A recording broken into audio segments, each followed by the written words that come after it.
Hey guys, what's up? Heather Moss here, and I wanted to take you on a little journey of what we're currently working on. It is our biggest project that we've done to date for this channel, and it is repainting or restaining the exterior of our log cabin. So as I've said before, we live in a log cabin in the woods and I really love it, but the thing that we, and most people probably dislike the most about a log cabin, is the exterior maintenance. So I wanted to take you guys through kind of the steps we're doing. I was going to do more video of the actual process, but I just wanted to do kind of an overview of the steps we're doing to restaining and refinishing, is that a thing?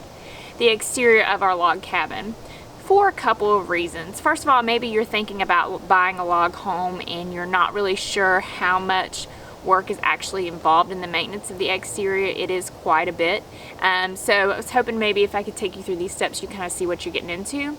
But also maybe you are someone who owns a log home and you just want to see how we do it, or you've just purchased one like we have in the last couple years and you need to redo the exterior, you don't really know where to start.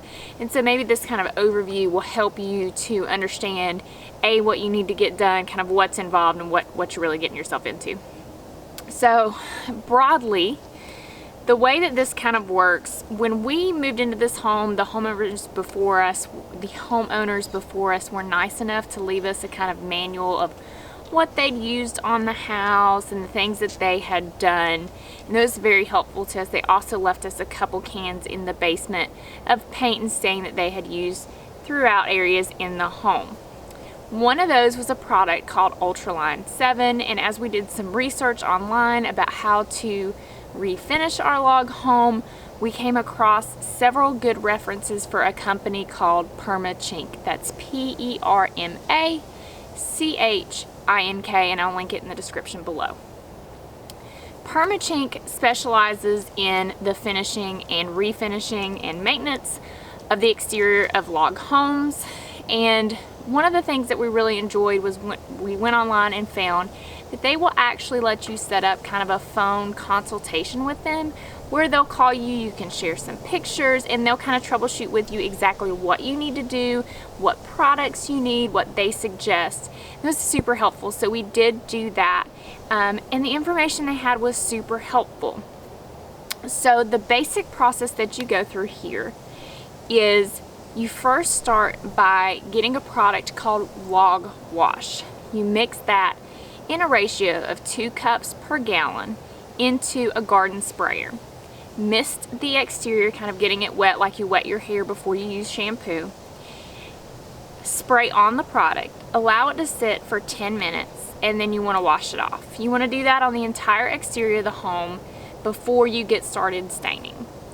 The next product that we used is a product called Ultraline 7 Finish. We already had a color of finish on our home, and so we just matched that finish.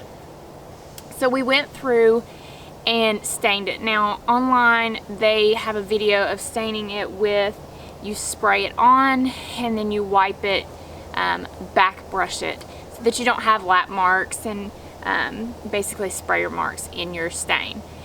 Our exterior is extremely texturized. We rented a sprayer from one of the local home improvement stores. However, A, we couldn't get it to function appropriately.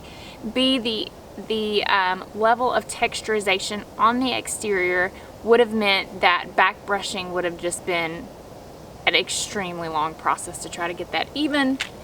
So we opted to just get some 4-inch brushes and literally stain the entire thing by hand. And we felt like this was actually a little bit better option because we could really get into some of those crevices and make sure that all the texture was coated evenly. And it took us a couple days. I think it took us like 2 solid days to do over 3/4 of the house. We're still working on the front of the house right now. The reason for that being the sides of our home, on one side especially, is 33 feet in the air. And so the way that we combated that was we invested a lot of money, a good portion of money, into renting a boom lift. This has been the MVP of this project, our boom lift. It allows us both to get in the lift, 2 brushes, easily go up and down without having to worry about ladders. We feel like it's safer. We're not carrying a bucket of paint all the way up, painting a little bit, climbing all the way back down, moving your ladder. Also, we have a 40-foot ladder for this side of the house. However, it's 100 and something pounds. I can't carry it myself. For Jason to put it up, it's pretty cumbersome, requires 2 people. If I'm watching the kids, he can be outside, he can be outside on the boom lift just getting it handled, and it's been really great. So if this is a project that you're worried about, how am I gonna reach the high points, I would highly suggest you get with your local rental company and rent some sort of boom lift. It has been really invaluable for our process. So after we stain the entire house, you go back through with a chinking product. This is another product the PermaChink recommended to us. It's basically like caulk, but specifically for wooden homes. We struggle with damage from carpenter bees, and there's some cracking in our wood, so we used that product and just tediously went through everywhere, filling in all the cracks, making sure all the trim around the windows was still watertight. If not, adding a little bit more product in there. And it's just a way to keep water out of your log home. I'm realizing after I filmed all that I didn't include on the ends of the logs, you have to apply a log end seal product as well. So after you seal the entire top coat sealant, you do have to apply like a log end sealer product. The next step that we'll do, and we've been kind of waiting on rain for this, battling weather for the whole thing, you really want to make sure while you're doing this that you keep your temperatures right. So when you're staining, it can't be in direct sunlight, it can't be greater than 90-degree surface. We live in East Tennessee, it's June, it's 94 degrees easy around here during the day, so we're really having to monitor the temperature, monitor where the sunlight is, making sure we're always staining in the shade, picking what side of the house we're working on based upon where the shade is at that time. So the next step that we'll have is they also have a clear coat, and I will link all these products in the description below, but they have a clear coat product, and we will go through again with brushes. You can do it again with a sprayer, but again, because we've got so much texturization to the exterior of our home, we'll just do brushes and brush that on the entire product. There's a couple areas that maybe are a little bit more unique to our wood home that you may or may not run into, and those areas would be our horizontal porch areas. We have a heavily covered porch on the front and a good sized porch that is not covered on the back. Previously, it looks like they had used the same stain that they used on the sides of the exterior to stain those areas as well.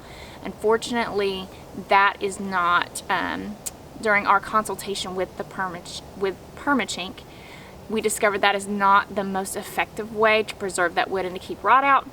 And in fact, as we've started to work on those porches, which is what we're doing now because it is supposed to rain today, we've realized that there is some rot in those areas. So anything that's rotten, we're having to remove and replace. So we're removing the stain that was on those horizontal surfaces. They make a couple different products. One is called SP100 and one is called Strip It that they recommend.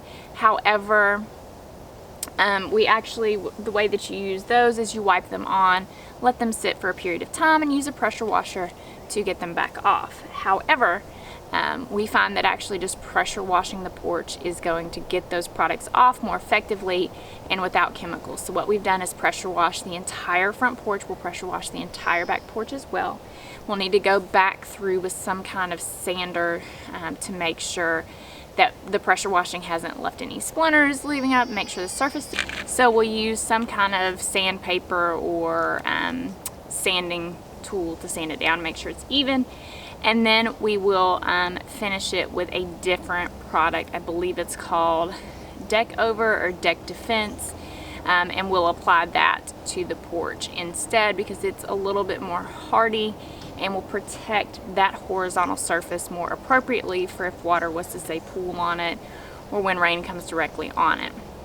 Another thing that we're having to do that's a little bit more unique to our situation is the trim, and I'll show you this in a minute, the trim around the eaves, the very outer part that actually attaches to the metal roof is very faded, has really gone through some rot. So we are going to attempt to put up PVC board instead, hoping that it will be a little bit more durable, because that is so heavy on the elements. So we're hoping that that will be a little bit more durable. A couple things that are just as an overview. You need to redo the exterior of your log or wood home every 3 to 5 years. So if you're thinking, do I want to buy a wood home? How much, is involved? Every 3 to 5 years, you're going to be doing this process. The reason we're doing it ourselves is because we did get a couple quotes to have someone else do it, and their quotes were pretty high. Also, we probably have some, but we don't have an extensive number of contractors in our area that exclusively work on log homes. And so while we trust those people, we also feel like, because it's our home, we will do more research and have more attention to detail. It's something that we're constantly conscientious of, is water on our log home. We love it. We love living in a log home in the woods. However, you do need to be a little bit more careful than, say, if you had a masonry built home, as far as where the water sits and what the exterior looks like. So far on this process, we've gone through and painted, and it looks like a brand new home. We're really happy with the finish, with the appearance, and it's been very rewarding.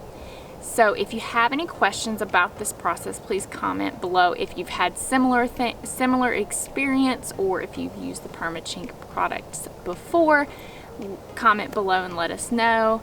I'm going to try to include in this video a good number of before and afters. Hopefully we can get those, because I didn't do a good job. I was going to film a lot more of the actual process and be a lot more in depth and every step have a video, but it's just a lot of work and we kind of got behind on that. And so I thought maybe an overview video, especially seeing as we're not experts at this yet, this is our first time too, just sharing our experience so people could have some idea where to start if they were interested in a log home. So I hope you guys enjoyed this video. Thank you again for spending the time to watch it. Like, subscribe, bell, and we'll see you in the next video. Bye.